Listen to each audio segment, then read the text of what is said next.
Hi everyone, I'm Miss Lydia from the Boston Library. Thank you for joining me for our craft project. Today we are going to be making some fun and decorative tic-tac-toe games. So the first option that I'm going to show you is actually a Cookie Monster themed one. I have these little wooden tokens that I'm going to be using for my game pieces, but there are lots of options for what you can use for these. If you want to make a Cookie Monster themed one like this, you're going to need something that is flat and somewhat round. You can use stones, you can use bottle caps, basically anything that you have on hand that is approximately that size that is paintable. So my first step is to paint my pieces. I'm going to need two different sets. So you're going to want about 5 pieces for each set. I'm going to make half of them chocolate chip cookies and half of them little Cookie Monster faces. So I'm going to start by painting my base color. So for my Cookie Monster pieces, I'm going to need blue paint. So I have just some acrylic paint here that I'm going to take, and I'm going to paint 5 pieces blue. You don't have to paint both sides of these, but you do want to make sure that you get around the edges. Once I have my blue pieces coated, I'm going to mix up a little bit of light brown for the base coat of my cookies. While I'm waiting for my base coat to dry on my Cookie Monsters and my chocolate chip cookies, I'm going to slide those out of the way, and I'm going to prep my game board. So what I'm going to use for this set is actually a small burlap bag. This is a great way to do it because you can actually keep all of your game pieces right inside of here, and then you can play the game on the outside. So I have another token about the same size as the pieces that I'm making, and that's going to help me kind of mock out my grid.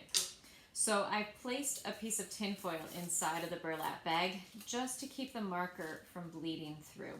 And then I have a ruler here. You can use any type of bag that you have that might have a drawstring on it. So it doesn't have to be burlap, just something that is light enough that you can draw on it. And then by using this, I'm going to find my center point, and I'm going to draw a line straight down on either side of this center token. And you're going to want it to be really clear, so you're going to want to go over that line a couple of times. And I'm going to do the same thing on the other side, and then on top and on the bottom of that. Once you have your lines drawn out, you can go back over those and just darken them back in a little bit if you need to.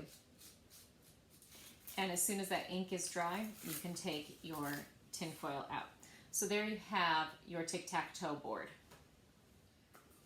Now that my base coat is dry on my game pieces, I'm going to add some chocolate chips to my cookies and my faces to my Cookie Monsters. So for my chocolate chips, I'm going to mix up a little bit of darker brown. Then with a smaller brush, I'm just going to take that dark brown and put some random dots all over the centers of these. And then my chocolate chip cookies are done. Those are easy. For the Cookie Monsters, I'm going to use my marker to draw out some faces and then use a little bit of black paint to fill them in. So I have some googly eyes I'm going to use as my eyes. I think those will make for a good effect on here. So I don't need any eyes, I just need the mouths. And I'm going to draw those in first here and then paint them in. Once I have my mouths drawn in, and because they're Cookie Monster, they don't have to be anything very precise, just some little smiley faces that make his mouth look like they're open, then I'm going to fill those in.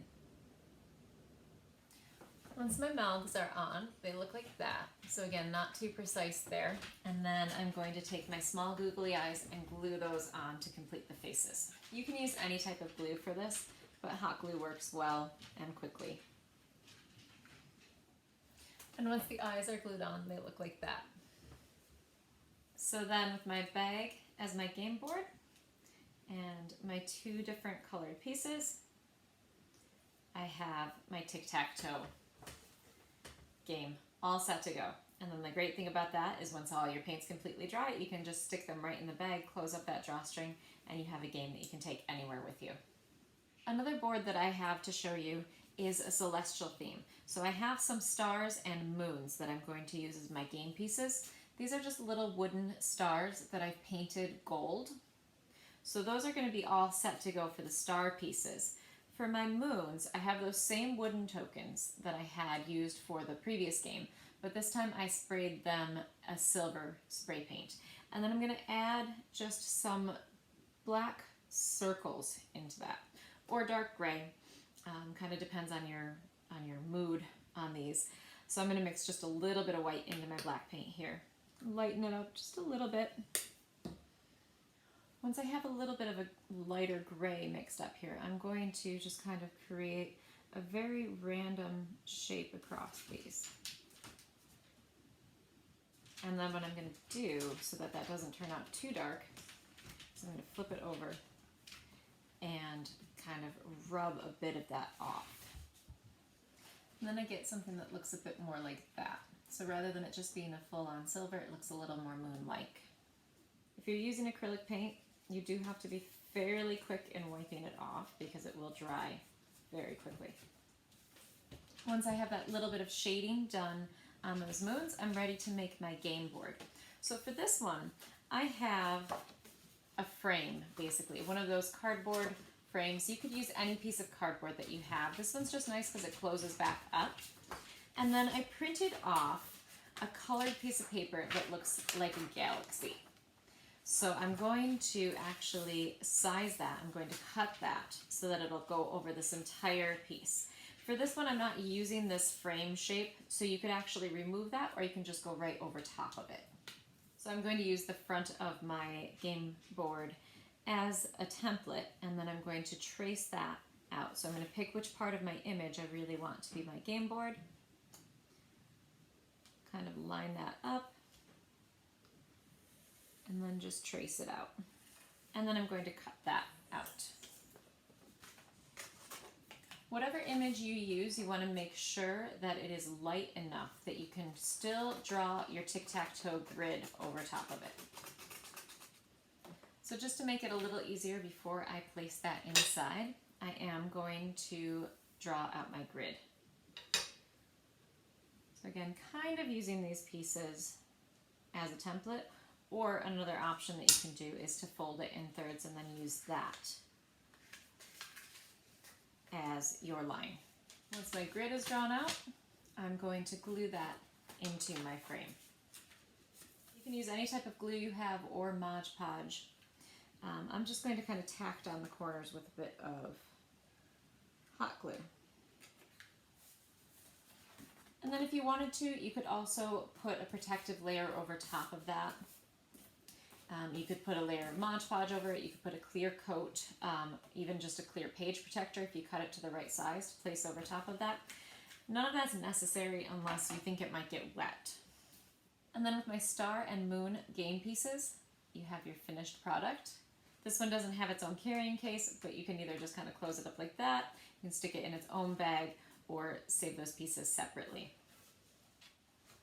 Our last board is really easy. So for this one, I actually have, and hopefully you have something like this around the house, I have some little butterflies. They're flat little tiles and some ladybugs. So you want something small that is flat on the bottom. You can use anything that you want, but I have my butterflies and ladybugs. And then using another one of those frames, another one of these little cardboard pieces, and a printout of a field. This is going to be my game board. So for this one, these pieces are small enough that they will fit within this gold frame. So I'm going to figure out exactly where I want this piece to lay out and cut out just the center of this and place that inside the frame for my game board. Once my picture is inside of the frame, then I'm going to mark out my grid. And there is my little ladybug and butterfly one. So if you wanted, you could do more of a garden scene underneath it. I stuck with mostly just that blue sky, but you can get as involved as you want. Or you could use actual pictures for this too. Here you can see our 3 different game boards. So we have our Cookie Monsters and chocolate chip cookies with our game playing board.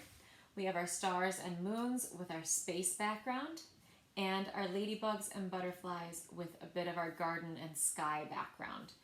I hope you enjoyed today's craft. We will see you next week for a special St. Patrick's Day craft.